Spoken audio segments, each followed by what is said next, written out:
She laughed so hard at my proposal, she didn't even notice the silence that swallowed the room.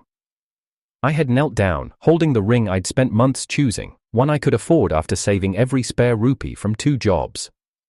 I thought it was the moment Alexa would cry. I thought she'd say yes. Instead, her manicured hand shot to her mouth, and she burst into uncontrollable laughter. "Aiden," she choked out between giggles. "That ring, seriously? That's what you brought me in front of my family?" Her words weren't just cruel, they were weapons, and each one found its mark. I remained on one knee, my hand still holding the small velvet box. The 0.8 carat solitaire didn't shine like the flashy monstrosities Alexa was used to flaunting, but it was real. It was mine, and it was supposed to be ours. I looked around. Her father stared into his drink. Her mother looked like she wanted to be anywhere else. Carson, her brother, smirked behind his glass of wine. Then my eyes landed on someone else, Diana. Alexa's cousin stood frozen near the back of the garden. Her eyes weren't mocking, they weren't surprised either, just hurt, like she felt it from me. That was the moment I stood up, not with a curse, not with a shout, but with a calm so sharp, it made Alexa stop laughing. "You're right," I said softly. "It doesn't belong to you." "What's that supposed to mean?" she asked, brows raised. I turned, walked past the whispers, past Carson's grin, past Alexa's mother's judgment. I stopped in front of Diana. She blinked, stunned. "Aiden?" I knelt again. "Diana, you always saw me, not for the money I don't have, not for the image I can't maintain, but for who I am. You stood in the corner tonight, quiet and kind, while others laughed. So, will you take this ring?" The world didn't just fall silent, it froze. Diana covered her mouth, tears immediately clouding her vision. "Are you serious?" "Shah," he whispered, "yes." With trembling fingers, she extended her hand, and I slid the ring onto her finger. That one act shattered every expectation in that garden. Alexa's face went pale, Carson spat out his drink, her mother dropped her fork. Someone gasped loudly enough for it to echo across the night. "You're joking," Alexa growled, stepping forward. "You really think this is funny, Aiden? Proposing to my cousin because I didn't like your discount ring?" "No," I said simply. "I think it's justice." Diana couldn't stop crying. "I don't deserve this," she whispered. "You do," I replied. "You always did." Carson muttered, "Is this a joke? You'd rather propose to the girl who serves drinks at family events than the woman you spent 4 years dating?" I didn't even glance at him. "She might serve drinks, Carson, but she never served me lies." Alexa looked ready to explode. "You think this will make me regret anything, that I'll come begging back?" "No," I said calmly, "but you'll remember this moment for the rest of your life." People think revenge is loud, explosive, messy. But real revenge is a single act of clarity, done with such precision, it rewrites the story. That night, I didn't walk out ashamed, I walked out with the only woman who hadn't laughed. My name is Aiden. I'm not the guy people imagine when they hear fiancé. I don't come from money, I don't wear design or anything, and I sure as hell don't drive a sports car. I was born to a middle-class family, raised on quiet values, loyalty, effort, respect. Maybe outdated things in Alexa's world, but they were my foundation. I work as a senior technician for an architecture firm and freelance on the weekends fixing smart home systems. I'm not ashamed to say that I spent 11 months saving for the ring I chose, each cent accounted for. It wasn't a multi-million rupee centerpiece, but it was real, it was something I wanted to offer as a symbol of commitment, not status. And then there was Alexa. Alexa Daniels, beautiful, magnetic, wildly confident, the kind of girl who walked into a room and shifted gravity. Everyone looked, everyone wanted it. She wasn't just used to attention, she demanded it. From the moment we met, I knew we came from 2 different planets. She was the daughter of business-class royalty. Her father, Gregory Daniels, owned a chain of luxury interior design studios. Her mother, Ruth, curated events for politicians and billionaires. Alexa's brother, Carson, was in corporate law and acted like every woman alive owed him a glance. Their world operated on appearances, polished surfaces, and veiled power moves. I entered that world as a glitch in their system. We met at a corporate party. I was installing smart lighting at the Daniels estate. She walked into the room wearing a dark blue dress that moved like ocean waves, stopped right next to me, and asked, "So, what do you do when you're not crawling on ceilings?" I expected a mocking smirk. Instead, she smiled, bit her lip and added, "Kidding, you have kind eyes." That's how it began, not with seduction, with mischief, with curiosity. We went on coffee dates that turned into rooftop walks. She asked about my work, my parents, the books I read. I learned she hated silence, feared being alone, and had never ridden public transport. I once took her on the subway. She nearly cried from loud jitter and anxiety. For the first year, things felt real.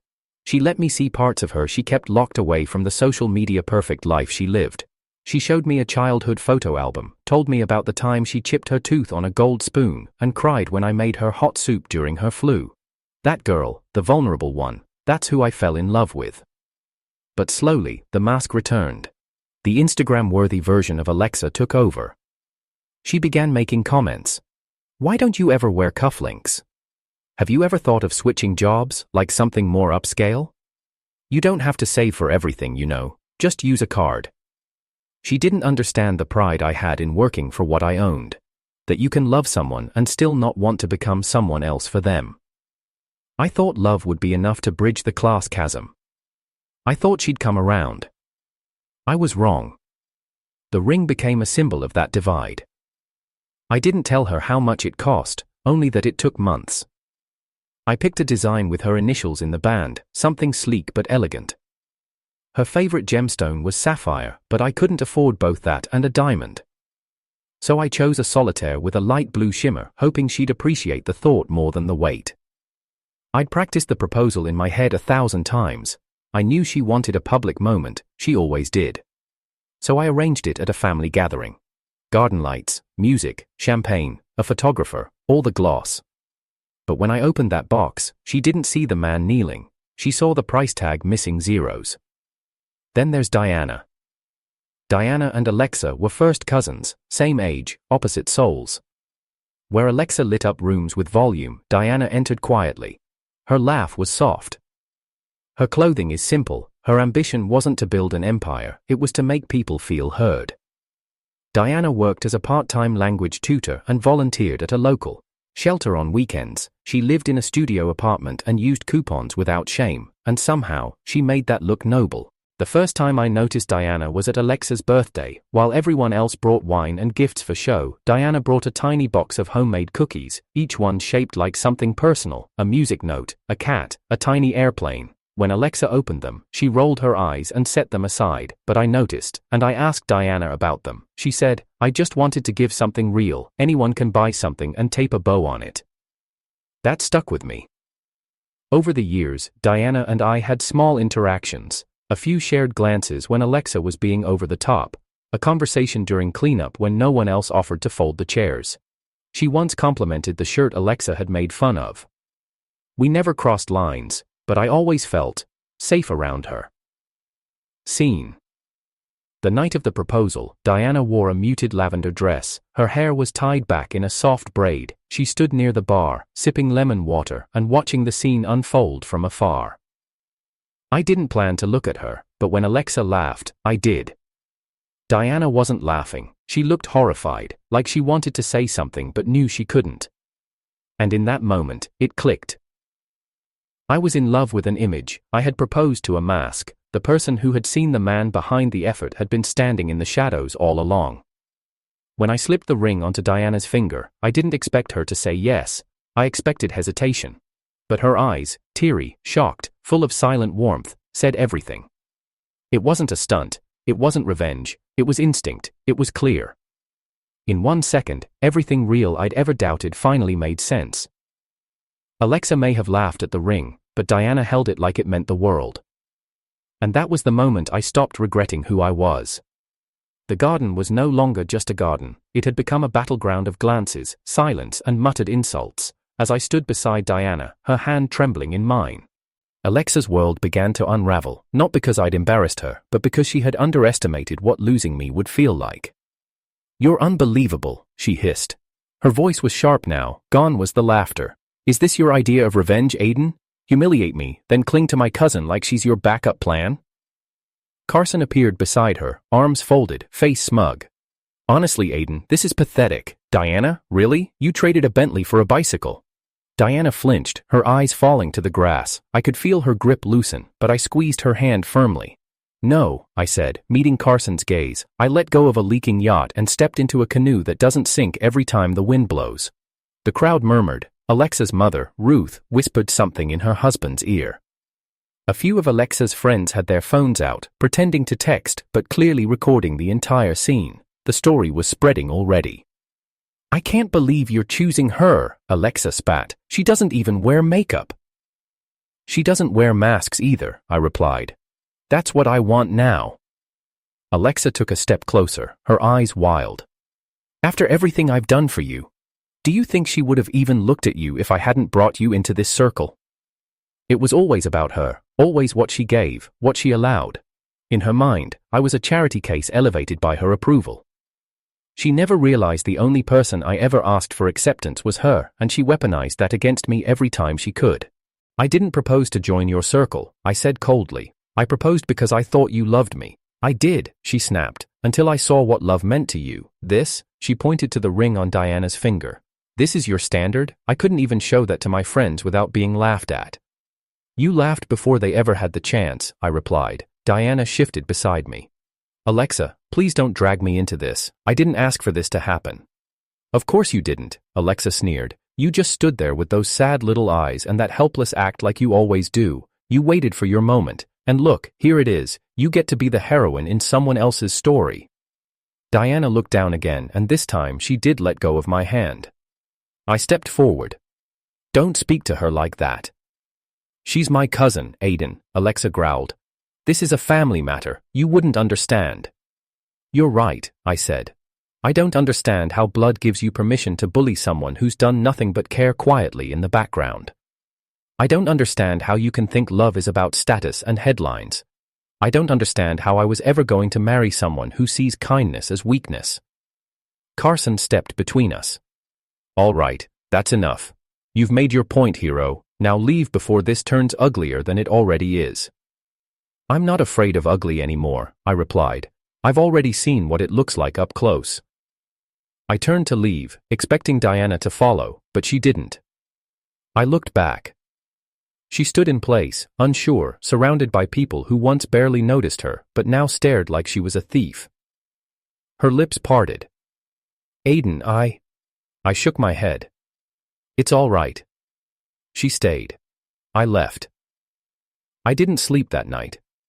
Not because I regretted what I'd done, but because I couldn't stop wondering if Diana had just been collateral in a war Alexa started long ago. The next day, headlines on social media read like tabloids. Alexa Daniels mocked for ring, fiancé proposes to cousin instead. Daniels' family engagement party ends in cousin catastrophe. Who is Diana Rivers, the girl who stole her cousin's proposal? The comments were worse. She's so basic it hurts. He's clearly doing this for attention. Poor Alexa, it must be humiliating. Diana should be ashamed. You don't take what's not yours. But there were others. That laugh said it all. He did the right thing. He didn't switch fiancés, he switched respect. Diana didn't steal anything. Alexa threw it away. I didn't hear from Diana for 2 days, not a single text. On the third day, she called. Can we meet? She asked. We sat across from each other in a quiet cafe. She wore a sweatshirt and jeans, no makeup, her hair tied in a simple knot, still beautiful. I didn't follow you that night, she began, not because I didn't want to, but because I panicked. You had every right to, I said. I threw you into the fire. I wasn't ready for it. I still don't know if I am. I looked down at my coffee. So, what are we doing here? She took a shaky breath. I need you to know something. When you proposed to Alexa, I envied her. Not because of the ring, not because of the attention, but because you were willing to love her despite everything, and I knew she didn't deserve you. I said nothing. I didn't say yes for the show, Aiden, she continued. I said yes because I meant it, but I'm not sure I can survive being hated by everyone I've ever known. You don't have to, I whispered. You just have to stand by the truth. I'm trying, she said. But every time I open my phone, it's like the world wants me to be the villain. You're not, I said. They'll forget, but the people who matter won't. Diana stared at me for a long moment. You're not like them, Aiden. And that scares me, because I want to be with someone like you, but I'm still unlearning what it means to deserve you. I reached for her hand. Then let's unlearn together. The conflict wasn't just Alexa's betrayal, it was the space Diana and I now stood in, between public shame and private truth, between a family's legacy and a future we didn't even know how to build. But in that space, something had started, not perfect, not polished, but real, and real, I'd learned, was more powerful than anything fake dressed in diamonds. For the first time in years, I didn't know who I was to anyone. I sat in my apartment surrounded by silence so loud it felt like pressure in my chest.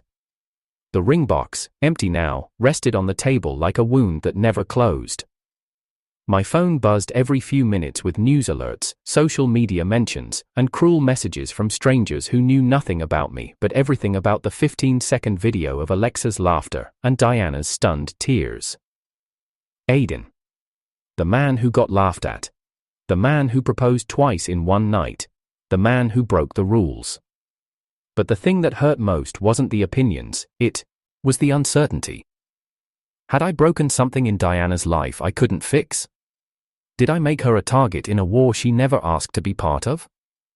I tried to tell myself I did the right thing, that Alexa showed the world who she was, and I responded with clarity, not cruelty. But every time I closed my eyes, I heard that laugh again, the sharp, breathless giggle of someone mocking not just a ring, but everything it represented. And Diana's face. The way her hand trembled as I slipped that ring on, as if she wanted to believe in something but didn't know if she should. The worst part, I couldn't blame her. I had thrown her into chaos. One minute she was invisible at a family event, and the next, she was trending under hashtags like #proposal_scandal and #cousin-fiancée. And me, I felt split open, like I'd tried to live honestly in a dishonest world and got mocked for it. I kept revisiting the proposal, wondering if I should have waited, should have said nothing, should have kept the ring and dignity and walked away quietly. But that wasn't me. Silence had never protected me before. Why would it now? Still, I couldn't ignore the ache that followed. I didn't eat properly, I barely slept. And every time my phone lit up, I flinched, half expecting another stranger calling me a social climber or worse, a clout chaser. They didn't know the truth. That I'd have rather proposed in private, that I'd chosen a public setting because Alexa had always dreamed of it. That the ring wasn't meant for social media, but for memories. I didn't speak to Diana for 5 days. Not because I didn't want to, but because I didn't know how to ask her if she still wanted this, still wanted me. Every draft message I typed felt selfish. How are you? Sounded hollow. Are you okay? Felt too small, and anything more was too much. She finally messaged me on the 6th night. I saw a girl today wearing the same ring. She was crying, but happy. It looked right on her. That one message told me everything. She was trying to make peace with the chaos, trying to decide if this was a story she wanted to keep writing, or one she wished she'd never entered. I replied, "You wore it better, you felt it more." We didn't talk after that for another day, and during that time, I started walking every night after dark. No music, no direction, just city lights and street noise. I watched strangers argue over parking, watched couples smile over ice cream, watched kids run in circles near fountains. And I felt small. Not because I lacked money or status, but because, somehow, I had loved someone for years who thought my worth depended on the weight of a stone.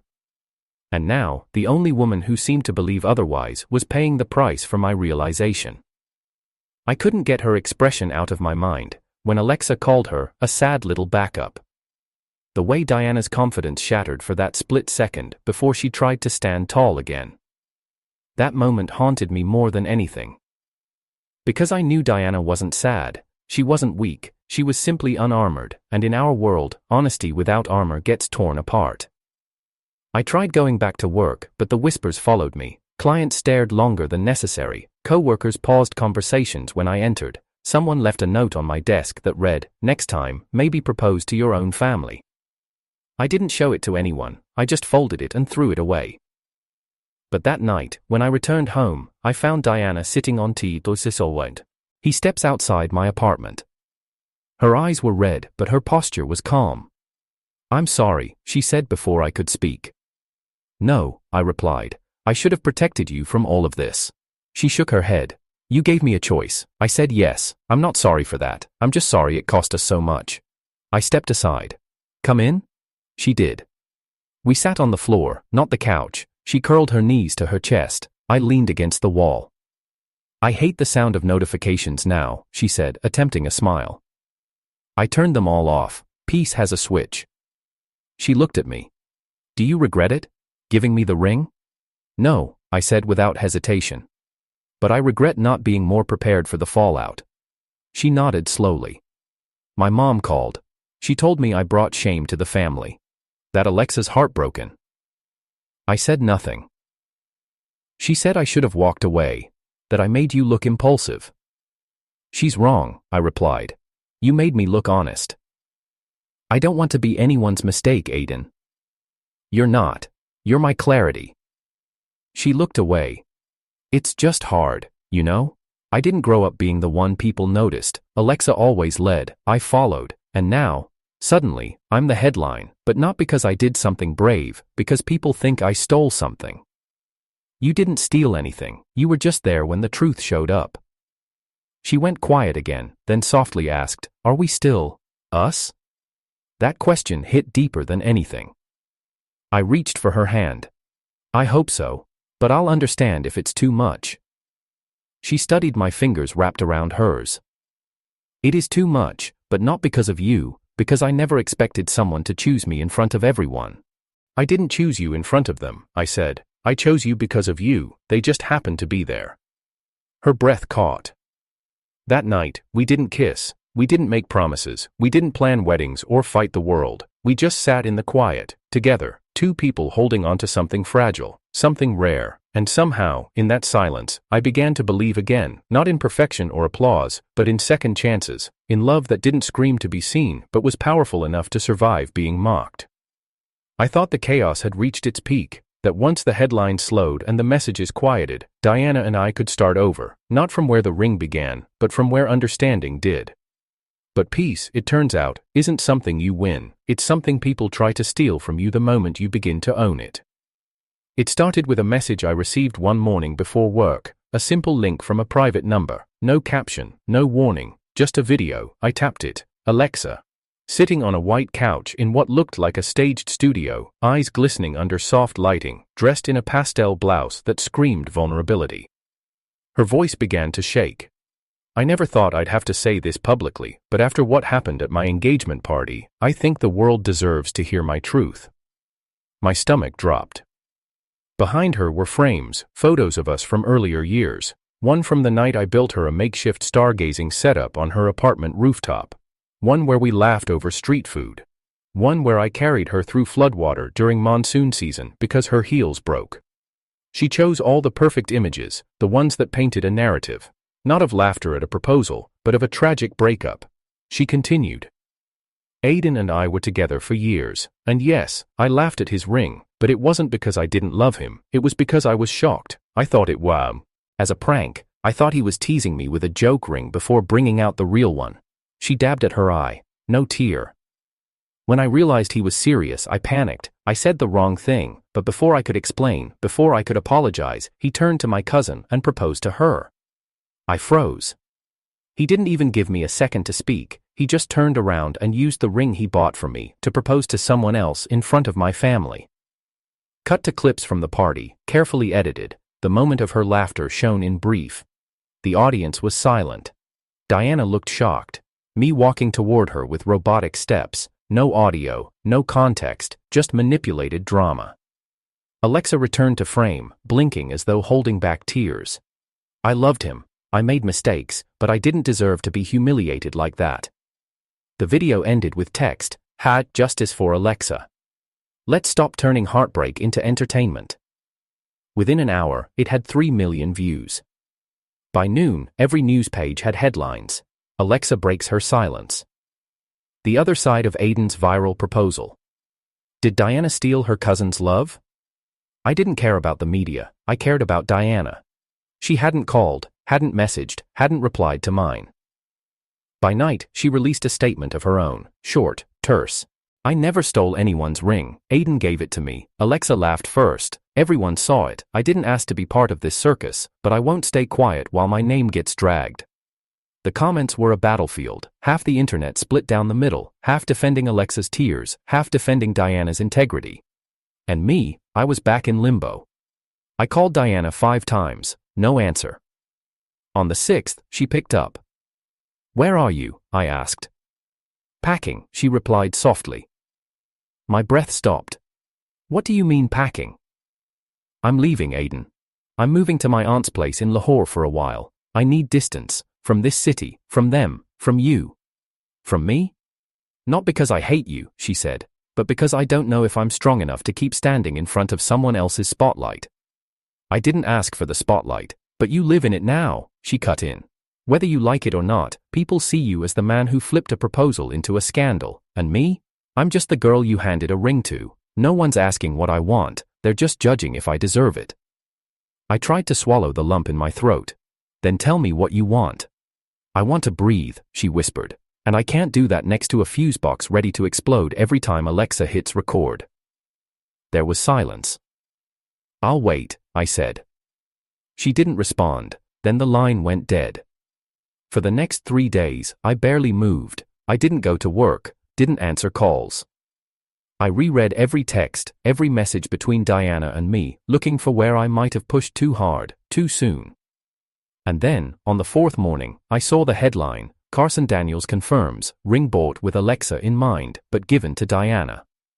He did an interview, a live one.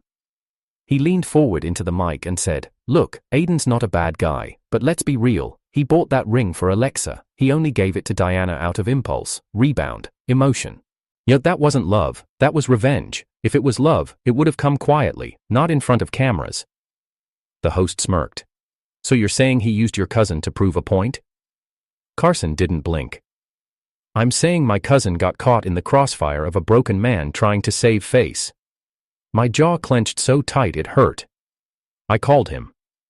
He answered on the 3rd ring, chuckling. "Didn't expect you to call so fast. Delete that video." "Why? It's all true, isn't it?" Carson replied. "Unless you want to claim you bought the ring for Diana?"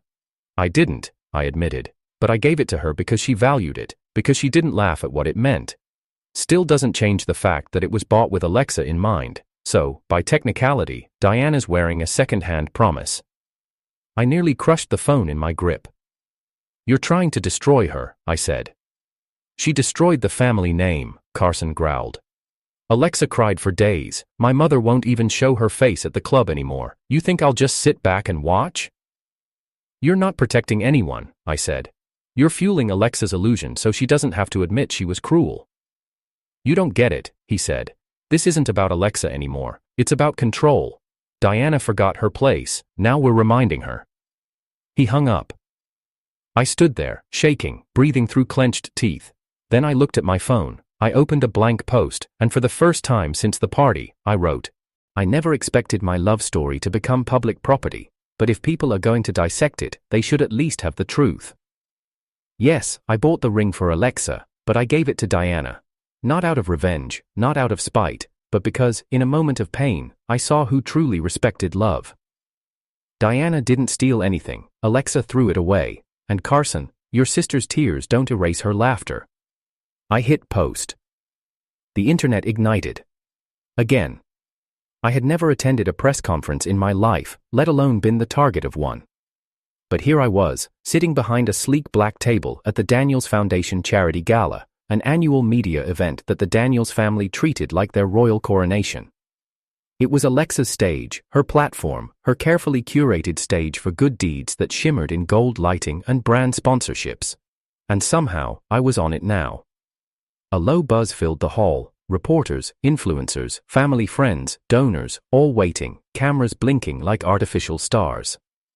I didn't know what Diana looked like that night. She hadn't spoken to me in person since she left the city, but I knew she'd flown in this morning. I saw her name on the passenger list when I had someone check it, not proud of it, just necessary. Then the doors opened. Alexa entered first, as if she owned oxygen itself. Dressed in an off-shoulder black gown with silver embroidery, she wore vulnerability like it was perfume, light, purposeful, and completely manufactured. Behind her came Carson, smirking like a villain in a drama that only he thought he was winning. And beside him, Diana. She looked different, not weaker, just sharper. A calm in her eyes I hadn't seen before. Her hair was tied back, no earrings, no frills, just quiet strength. When she sat on the edge of the dais beside Alexa, murmurs swept through the room.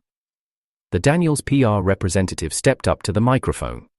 "We appreciate everyone's presence tonight.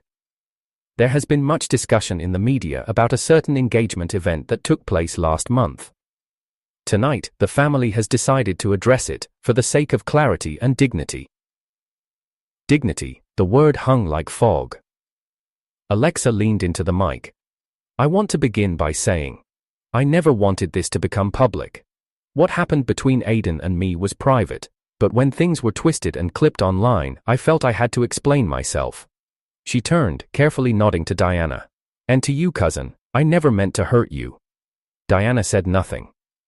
Alexa continued, eyes shimmering. "I laughed. Yes. I panicked. The ring surprised me. But love is about more than one moment. I think Aiden and I both acted out of emotion, and I think we can all admit mistakes were made on all sides." On all sides.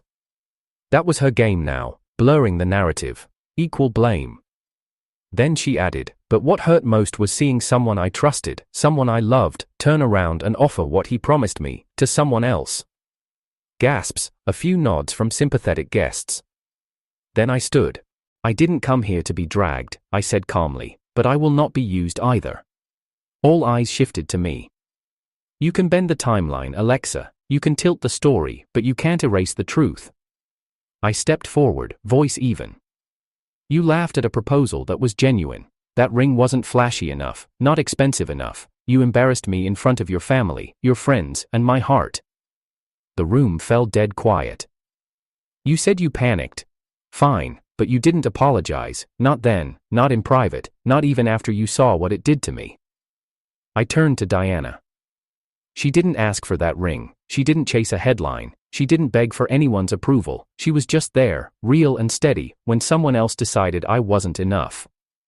Alexa's mouth twisted. I looked at her again. "And then you released a video pretending to cry, using old photos of us to suggest a love story that you had already buried. And Carson? You did interviews, painting me as some unstable man looking for attention." Carson stood up. "Now wait a damn minute." "No," I cut him off. "You've said enough, and for once, you'll listen." I turned back to the audience. "I bought that ring for someone I loved, but I gave it to someone who I loved unconditionally, and that," I pointed to Diana, "was never about the diamond, it was about the difference between being chosen and being convenient."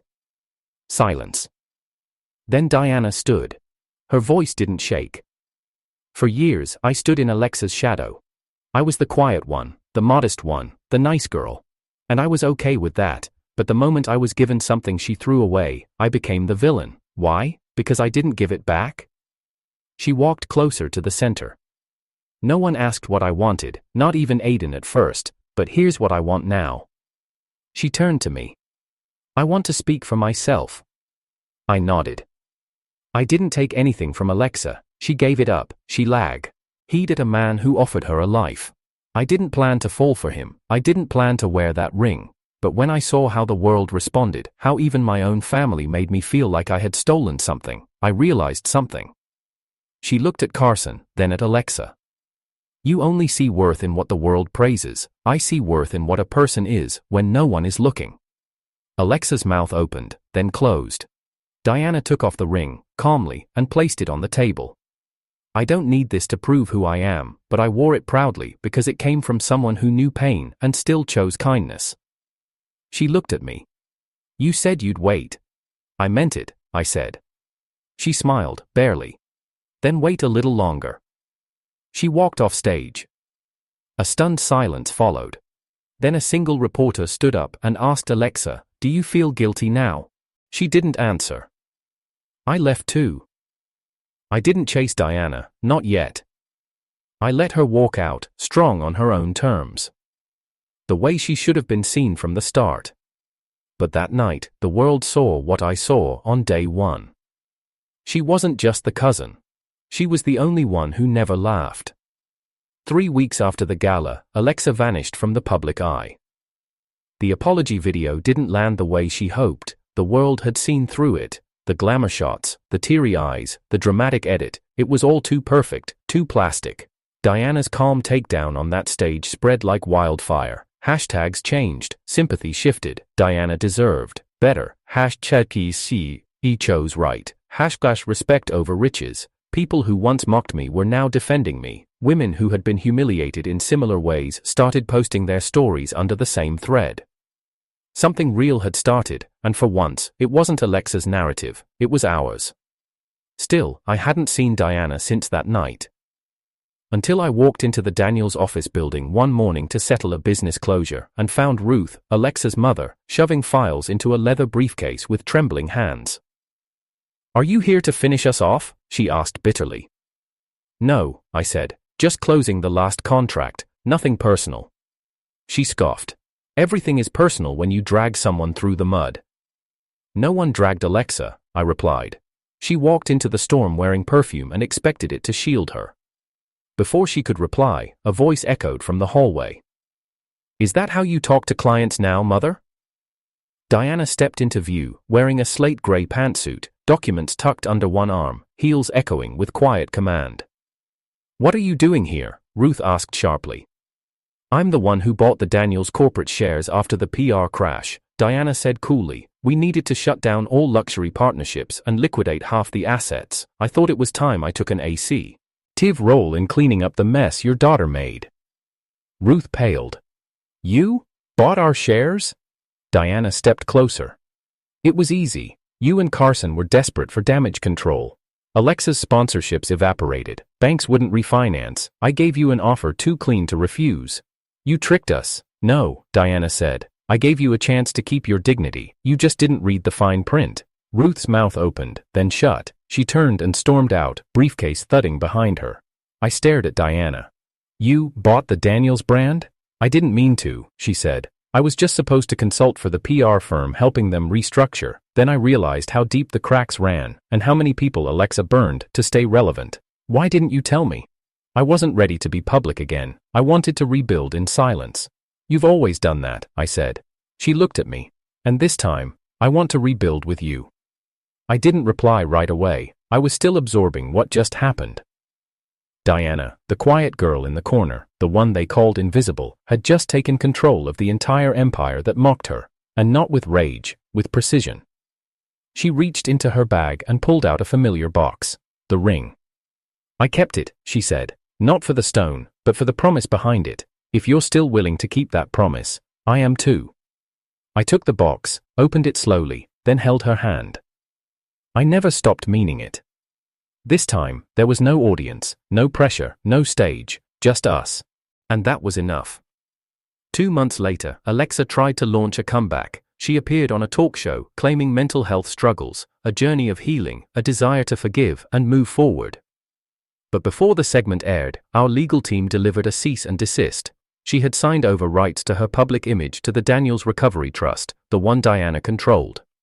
The interview never aired. The studio replaced her with an author who wrote a memoir titled The Ring She Laughed At, written by me. The book wasn't about vengeance, it was about patterns, what it means to be mocked for being honest, how love warped by entitlement destroys not just others, but itself. It sold 400,000 copies in 2 months. The final chapter, a photo of the ring on Diana's hand with one caption. She didn't need it, but she deserved it. Carson went quiet too. After his public statements backfired, law firms stopped taking his calls. I heard he now teaches part-time at a community college, quiet, humbled, forgotten. As for Ruth and Gregory, they sold their mansion. Downsized, now live quietly in a rental. Their reputation didn't recover, they never admitted fault, but they learned one truth: you don't get to dictate who deserves love, and who gets laughed at. Diana and I didn't rush marriage, we traveled instead, saw cities we only read about. She sketched buildings while I restored forgotten cathedrals. She laughed more now. I did too. There were no viral clips, no interviews, no hashtags, just late-night dinners, long walks, and the quiet certainty that we had survived something louder than any applause. And one day, on a calm morning, I made her breakfast in bed. No diamond, no speech, just coffee and eggs and a note that said, "This time, no one's watching. Still want to say yes?" She looked at me and whispered, "Always." We both smiled, not because it was perfect, but because it was finally ours.